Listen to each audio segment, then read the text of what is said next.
하나님의 말씀을 나누겠습니다. 토마스 G. 콩이 고통에 씨름하다라는 책에 소개된 이야기입니다. 촉망받는 신학자이자 목회자였던 바트 어만이라는 사람이 출강하던 대학에서 성경적 전통 안에서 고통의 문제라는 수업을 맡게 됐습니다. 그런데 수업을 준비하면서 그는 결국 신앙을 잃어버리고 말았습니다. 목회자이고 신학자였던 사람이 말이죠. 왜냐하면 이 고통의 문제에 대한 답을 얻지 못한 것입니다. 고통의 문제는 오늘날에도 여전히 믿음을 가지려는 사람들이나 심지어 믿음을 갖고 있는 사람들에게조차도 믿음의 걸림돌로 남아 있습니다.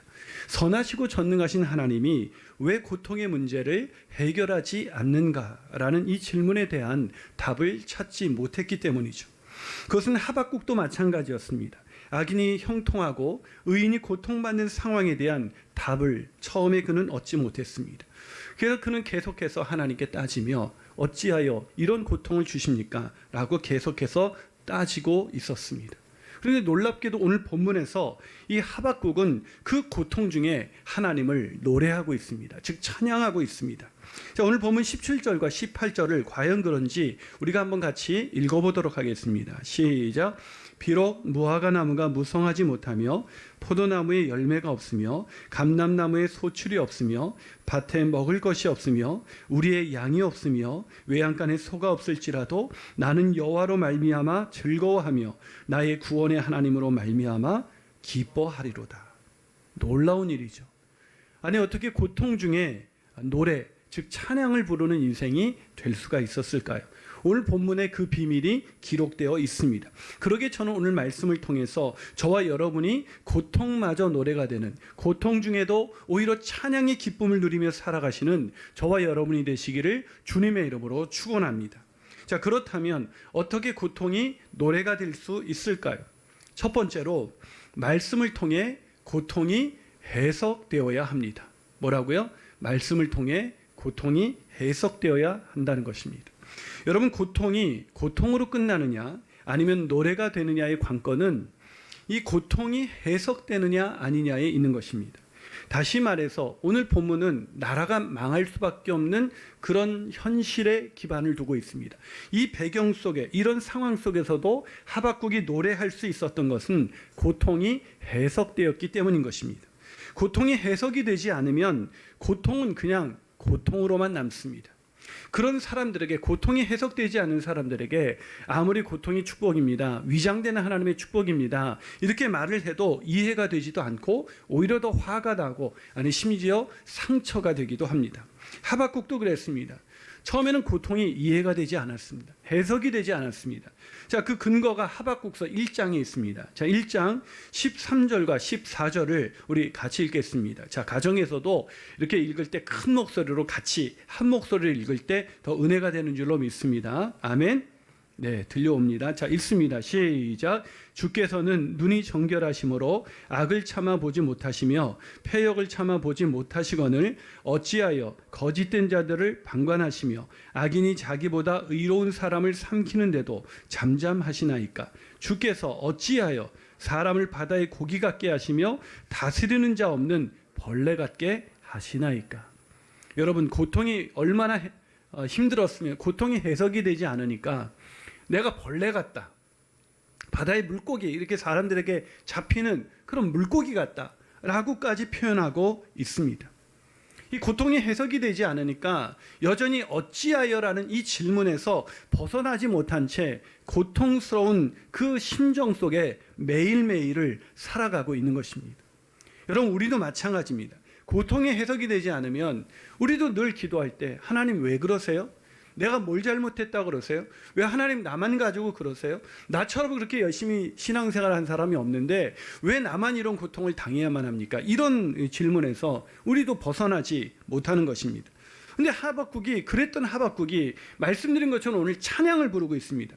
그냥 입술로만 찬양을 하는 게 아니에요. 오늘 본문 어떻게 찬양하고 있는지 여러분 3절을 한번 읽어볼까요? 읽습니다. 시작. 하나님이 대만에서부터 오시며 거룩한 자가 바란산에서부터 오시는도다. 그의 영광이 하늘을 덮었고 그의 찬송이 세계에 가득하도다. 여러분, 이 찬양을 부른 거죠. 내 눈 주의 영광을 보네. 찬 우리 가운데 계신 주님. 예, 2부 때보다는 좀 난데 여전히 좀 고통스러울 것 같아요, 듣는 사람들은. 여러분, 이게 무슨 얘기냐면 내 눈 주의 영광을 보네. 여러분, 이 본문 3절뿐만 아니라 이 본문 3장이 다 찬양이에요. 그 찬양의 내용은 뭐냐면 하나님이 마침내 이 우리의 원수, 즉 그 하나님의 백성을 괴롭히는 그 악인들을 심판하시고 우리를 고치신 다음에 우리를 회복시켜 주실 것이다.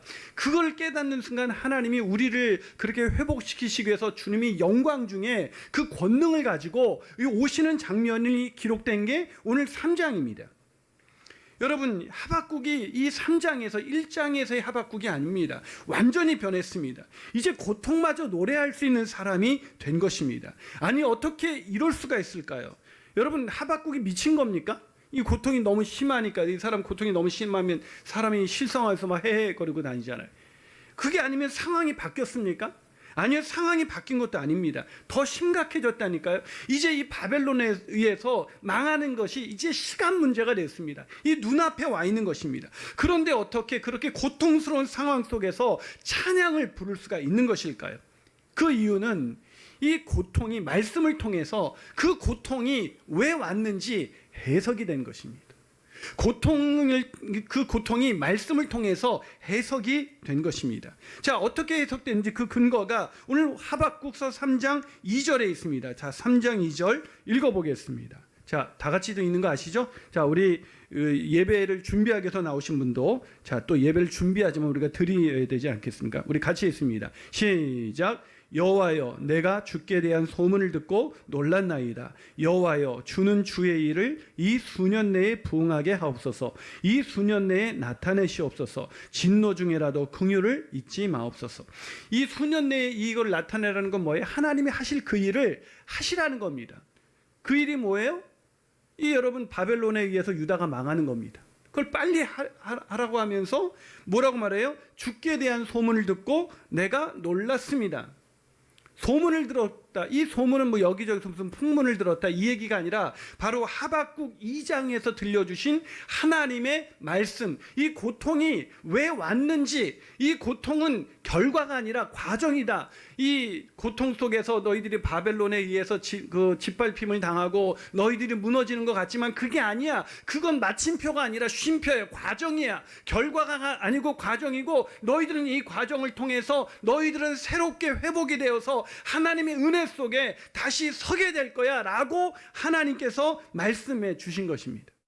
한 발 더 나가서 어떻게 고통이 노래가 될 수 있을까요? 그 두 번째 비결은 기도를 통해 하나님의 응답을 받아야 합니다.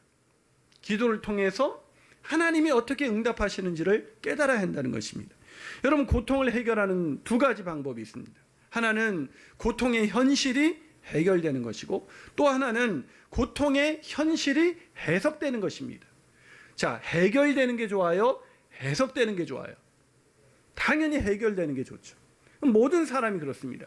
뭐 질문을 던지면 코로나19의 문제가 해결되는 게 좋습니까? 코로나19가 왜 왔는지 해석되는 게 좋습니까? 당연히 해결되는 게 좋죠. 여러분, 그렇습니다. 질병의 고통, 경제적인 고통, 깨어진 인간관계의 고통, 이 코로나19로 인한 이 고통의 현실이 해결되기를 원합니다. 저도 그걸 바랍니다. 하지만 그거는 고통의 문제를 해결하는 근원적인 방법은 아니라는 것입니다. 아니, 목사님, 고통의 이 문제가 해결되면 그게 근원적인 방법이지 어떻게 그게 근원적인 방법이 아닐 수 있습니까? 라고 말하는 분이 계실지 모르겠습니다. 그러나 여러분, 생각해 보시죠. 자, 코로나19만 생각해 봅시다. 이 코로나19가 뭐 변종이 벌써 생긴다 하고 코로나19보다 더 심하게 온다고 막 말합니다. 게다가 요즘 태풍이 또 올라오고 있지 않습니까? 이 태풍이 올라오니까 이 기후 전문가들은 이 바이러스로 인한 고통보다 더 어마어마한 고통이 바로 기후변화로 인한 고통이라는 거예요. 제가 지금 무슨 얘기를 하고 있는 것입니까? 여러분, 인생을 살다 보면요, 모든 사람이 인정하는 하나의 텍스트, 하나의 답이 있습니다. 모두가 인정할 수밖에, 원하지는 않지만 모두가 인정하는 문장이 있어요. 그게 뭐예요? 인생은 고통이다라는 것입니다. 인생은 끝없는 고통의 연상입니다. 인생을 산다는 것은 고통을 견디는 것입니다. 그래서 우리 인생을 가리켜 수고와 슬픔뿐이라고 모세는 시편 90편에서 우리에게 말하고 있습니다. 인생이 고통이다. 그 말은 뭐냐면 지금의 고통의 현실이 해결돼도 또 다른 고통이 우리를 찾아올 수밖에 없다는 것입니다. 그러게 고통의 현실이 해결되는 이 한 가지가 해결됐다고 해서 고통의 문제가 근원적으로 해결되는 것은 아니라는 것입니다. 그러기에 이 고통의 문제가 근원적으로 해결되려면 끊임없이 고통이 몰려올 수밖에 없는 이 인생의 현실 속에서 그 고통의 문제를 해석하는 능력을 갖게 되는 것입니다. 그 고통의 문제를 해석할 수 있으면 고통이 끊임없이 몰려와도 그 고통의 파도를 넘어서서 계속해서 고통 속에서도 노래할 수 있는 놀라운 인생을 살아갈 수가 있는 것입니다. 그러나 말씀드린 것처럼 대부분의 사람들은 그렇게 문제를 해결하려고 하지 않습니다. 그냥 눈앞에 있는 이 고통의 문제만 빨리 사라지게 해달라고 그렇게 기도합니다. 그러다 보니 여러분 그 문제는 해결됐는데 또 다른 고통이 지금 우리를 괴롭히는 거죠. 여러분 코로나19 중에 뭐가 있었습니까? 메르스가 있었고 사스가 있었습니다. 그런 것이 아니더라도 우리 인생에는 코로나19 이전에도 우리를 고통스럽게 했었던 일들이 한두 가지가 아니었죠. 그때도 아버지 하나님 이것만 해결해 주시면 다 끝날 것 같이 우리는 그렇게 기도했지만 지금 우리가 코로나19로 인해서 고통을 당하고 있습니다. 여러분 우리가 이것만 끝나면 다 해결될 것 같지만 또 우리는 언젠가는 이 죄와 허물로 망가뜨리는 이 세상에서는 이 죄로 인해서 고통의 문제가 끊임없이 일어날 수밖에 없습니다. 그걸 근원적으로 해결할 수 있는 방법은 지금 당장에 이 문제가 해결되는 것, 그것도 중요하겠지만 더 중요한 것은 뭐냐면 이 고통의 문제가 해석이 되는 것입니다. 고통이 왜 왔는지, 하나님이 이 고통을 통해서 나를 어떻게 변화시키고 원하시는지 그것을 해석하는 것이 훨씬 더 중요한 것입니다. 그렇다면 하박국은 어떻게 그 고통의 문제를 해석할 수 있는 능력을 가졌을까요? 그건 첫 번째로 말씀이라고 말씀드렸지만 여러분 우리가 말씀을 듣는다고 다 그걸 받아들이는 건 아니잖아요. 여러분 고통은 위장된 축복입니다. 이런 설교 한두 번 안 들어보셨습니까? 그런데도 그 설교를 들었지만 여전히 지금도 나는 고통 가운데 고통을 고통이라고만 느껴요. 왜 그러죠? 그거는 고통 가운데 기도하지 않았기 때문인 것입니다. 여러분 하나님이 우리에게 말씀을 통해서 그 고통의 의미를 깨닫게 해주십니다. 그 의미를 깨닫게 해주시면 그것이 나에게 받아들여지는 게 중요한데 그것을 내가 아멘하는 게 중요한데 입술로만 아멘하는 것이 아니라 내 심정으로 마음 깊은 곳에서 하나님 아멘입니다. 그것이 너무나 힘든 현실이지만 그 고통 가운데 하나님의 뜻이 이루어지기 위해서 이걸 견뎌야 되는 줄로 믿습니다 라고 아멘하려면, 다시 말해서 기도 응답으로 받아들이려면 끊임없이 기도해야 하는 것입니다. 여러분 제가 이 하박국서 1장 12절과 17절을 설교할 때 그 설교 제목이 뭐였는지 기억하십니까? 아무도 기억을 못해요. 그래서 다시 하박국 끝낼 게 아니라 다시 하박국서를 또 해야 되지 않을까, 코로나가 끝날 때까지 하박국만 한다, 이렇게 하면 좋을 것 같습니다만, 여러분 그때 기도 제목이 너 기도를 멈추지 마라였어요. 너 기도를 멈추지 마라. 여러분 이 하박국처럼 기도를 멈추지 않는 것, 우리가 원하는 응답이 오지 않는다고 해서 기도를 멈춰서는 안 됩니다. 전심으로 기도해야 됩니다. 끊임없이 기도해야 됩니다. 여러분 온라인으로 예배하는 우리 사랑하는 성도 여러분, 그 처소에서 하박국처럼 간절히 기도를 멈추지 않게 되시기를 주님의 이름으로 축원합니다. 그런데 여러분 왜 기도를 멈추셨습니까? 기도 응답이 없어서요? 아니요, 자신이 원하는 기도 응답만을 기다리고 있기 때문에 기도를 멈추게 되는 것입니다. 그렇다면 생각해 보세요. 하박국은요 기도 응답을 받았기 때문에 멈췄습니까? 아니요, 자신이 원하는 것이 응답이라면 기도 응답을 받지 못했습니다. 하지만 하박국은 오늘 응답을 받았다고 말합니다. 왜요? 무슨 응답인가요? 그 상황이 바뀐 건 아닌데 무슨 응답을 받았습니까? 하나님의 뜻을 깨닫는 응답을 받게 된 것입니다. 나라가 망할 것, 이것이 완전히 나라는 망하게 되겠지만 이것이 끝이 아니야. 이건 과정이야. 너희들을 온전히 회복시키는 나의 더 큰 계획이 있어라는 그 하나님의 뜻을 고통이 해석되는 것을 응답으로 받은 것입니다.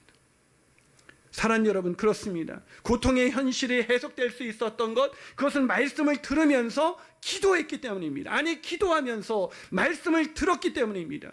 그러기에 사랑하는 여러분, 기도를 멈추지 마시기를 바랍니다. 기도하는 저와 여러분이 되시기를 축복합니다. 말씀을 들으면서 매일매일 기도할 때 이 고통마저 노래가 되는 놀라운 축복의 문이 열리게 될 줄로 믿습니다. 그 고통마저 노래가 되는 인생, 말씀과 기도로서 얻게 되는 저와 여러분이 되시기를 주님의 이름으로 축원합니다. 마지막으로 어떻게 고통이 노래가 될 수 있을까요? 그거는 찬양을 통해 고통의 현실을 뛰어넘어야 합니다. 여러분, 말씀드린 것처럼 하박국은 기도의 사람이었습니다. 하박국을 처음 강의할 때 하박국 선지자의 별명이 뭐라 그랬죠? 네, 기도의 선지자입니다. 여러분, 하박국은 기도의 선지자입니다. 여러분, 하박국은 이게 어떻게 기록됐냐면 하박국이 하나님께 기도한 그 기도 응답이 기록되어 있는 게 하박국서입니다. 여러분, 하박국처럼 기도하신, 다시 말씀드리지만 하박국처럼 기도하는 저와 여러분이 되시기를 주님의 이름으로 축복합니다. 하박국은 기도로 말씀을 듣게 됐고 그 말씀으로 고통이 현실이 해석이 되었으니까요. 하지만 하박국처럼 고통이 노래가 되기 위해서는 말씀과 기도도 중요하지만 더 중요한 한 가지가 남아있습니다. 그 더 중요한 한 가지가 뭘까요? 그것은 바로 하박국서 3장 1절에 기록되어 있습니다. 자, 있습니다. 시작. 시기 온 옷에 맞춘 선지자 하박국의 기도다라고 기록되어 있습니다. 아니, 목사님, 뭐 기도, 말씀과 기도도 중요하지만 더 중요한 게 있다더니 또 기도를 얘기하네. 네, 왜 이럴까요? 기도가 중요하기 때문입니다. 다시 말하지만 기도하십시오. 여러분, 이때 원망하거나 이 코로나19 때문에 좌절하거나 분노하거나 불평하고 원망할 시간에 오히려 하나님 붙들고 기도하시는 저와 여러분이 되시기를 주님의 이름으로 축복합니다. 여러분, 말씀을 듣고요, 기도하게 되면 하나님과 대화하면서 하나님의 뜻을 깨닫게 되지만 말씀을 듣고도 기도하지 않으면 말씀은 말씀대로 듣고 내 마음이 기도하지 않게 되면 내가 하나님과 대화하는 게 아니라 나와 대화하게 돼요. 절망한 나, 두려운 나, 염려하는 나, 근심하는 나와 대화하기 때문에 기도가 정말 중요하다는 것을 다시 한번 말씀드립니다. 근데 목사님, 어쨌든 그건 알게 됐는데 한 가지 더 중요한 게 있다면서요. 네, 있습니다. 그게 뭘까요? 바로 찬양입니다. 여러분, 찬양이 중요합니다. 여러분, 오늘 본문이 본문 표제가 뭐라고 되어 있어요? 3장 1절에 하박국의 기도다라고 되어 있습니다. 근데 이 하박국의 기도를 보면 이게 기도인지 찬양인지 헷갈립니다. 자, 이 내용이 보면 몰라요. 우리 내용과 달라요. 우리는 기도하면, 요즘도 우리가 주로 하는 게 기도가 뭐예요? 코로나19를 잠잠케 해주세요. 빨리 끝나게 해주세요. 뭐 이 기도에서 더 나가지 못하고 있잖아요. 그럼 하박국도 하나님, 빨리 그냥 빨리 이게 끝나게 해주세요. 막 이렇게 해야 되는데 하박국은 뭐라고 기도하고 있습니까? 기도가 찬양이에요. 막 나라는 망해가고 있는데 코로나가 더 심각해지고 있는데 막 찬양하고 있는 거예요. 저는 별로 이상하지 않다고 생각하는데, 여러분, 코로나 확진자가 더 나왔어요. 근데 제가 여러분, 코로나 확진자가 나왔습니다. 그럼에도 불구하고 우리는 하나님을 찬양합시다. 이러면 사람들이 저에게 뭐라고 말하겠어요?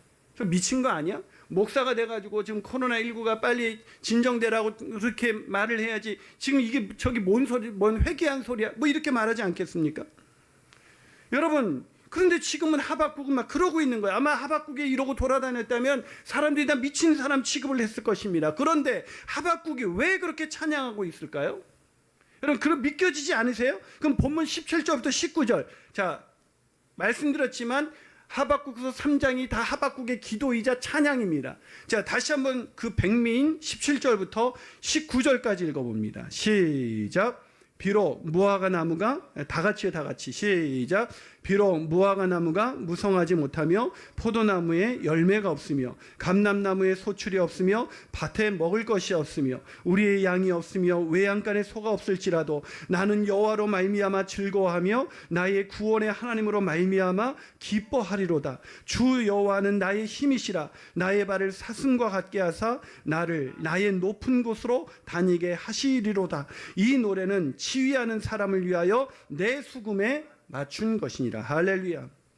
여러분, 우리가 이 본문을 우리가 좋아하잖아요. 하지만 여러분, 하박국의 찬양을 그 당시에 들었던 사람들은 화가 났을 거예요. 여러분, 나라가 망해가는데 하박국이 나가서 이렇게 찬양합니다. 무화과 나무 잎이 마르고 포도나무 열매가 없으며. 점점 이상해지네, 노래가. 역시 저는 노래 찬양에 은사가 없는 것 같아요. 무화과 나무 잎이 마르고 포도나무에 열매가 없고 감람나무에 소출이 없고 외양간에 소가 없고 우리의 양이 없어도 그는 찬양합니다. 왜 찬양을 하고 있습니까? 그가 찬양하는 이유가 뭐예요? 상황이 바뀌었습니까? 아니요. 난 여호와로 인하여 즐거워하리. 나의 구원의 하나님으로 인하여 기뻐하리로다. 할렐루야. 할렐루야. 여러분, 놀랍지 않습니까? 이 찬양을 부르고 있습니다. 우리는 참 아멘하지만요, 만약에 여러분 그 나라가 망해가는 상황 속에서 하박국이 이러고 노래를 하고 돌아다녔다면 그때 수많은 유다 백성들이, 이스라엘 백성들이 너 지금 미친 거 아니냐? 지금 찬양할 때가 아니라고 말을 할 겁니다. 그런데 하박국은 도대체 왜 찬양을 불렀을까요? 그것은 찬양만이 이 고통의 현실을 뛰어넘게 할 수 있는 하나님의 능력이 되기 때문입니다. 아멘이십니까? 여러분, 하박국도요, 말씀을 통해서, 기도를 통해서 고통의 해석이 됐어요. 왜 고통이 왔는지 알게 됐어요. 그렇지만 여전히 고통은 고통인 거예요. 그래서 하박국이 오늘 이 찬양을 하기 전에 3장 16절에서 그 하나님의 뜻을 알게 되고 내 창자가 떨리고 내 입술이 떨리고 내 뼈가 그냥 타들어간다고, 썩어 들어간다고 말하고 있습니다. 너무나 두려운 거예요. 고통이 너무나 견디기 힘든 거예요. 그런 힘든 자신의 연약함을 끌어올리기 위해서 하박국은 찬양을 하는 것입니다. 찬양하지 않으면 자기 자신에게 매몰이 될까봐, 이 고통의 현실에 매몰이 될까봐 이 하박국은 찬양하지 않으면 이 고통을 뛰어넘을 수가 없어서 오늘도 찬양하고 있는 것입니다. 우리 딸이, 우리의 자식이 만약에 그렇게 암에 걸렸다면 우리는 기뻐할 수 있을까? 하나님을 노래할 수 있을까? 도저히 노래할 수 없는 상황 속에서 그 자매가 노래할 수 있었던 것은 나는 주님의 것입니다. 이 자매의 고백이 책이 되어 나왔습니다. 그래서 이 자매는 나는 주님의 것입니다 라는 이 책에서 자기가 말씀을 읽으면서 또 말씀에 기록된 여러 가지 경건서적을 읽으면서 깨달은 것을 이렇게 고백했습니다. 그래, 이제는 알았어. 내가 그대로 읽어드릴게요. 예수님이 천국의 열쇠구나. 그분이 이 땅에 오셔서 죽고 부활하셨어. 하나님은 살아계시고 천국과 지옥도 진짜 있는 거야. 그럼 나는 분명 지옥 갈 운명이었겠구나. 내가 이대로 지옥 갈까봐 하나님이 천사를 보내주셨구나. 나를 사랑하시는 하나님, 그분이 정말로 계시는구나. 만세. 만세.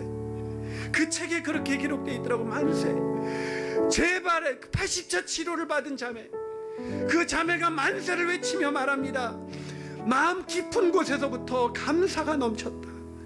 말할 때마다 눈물이 나던 암은 더 이상 슬픈 단어가 아니었다.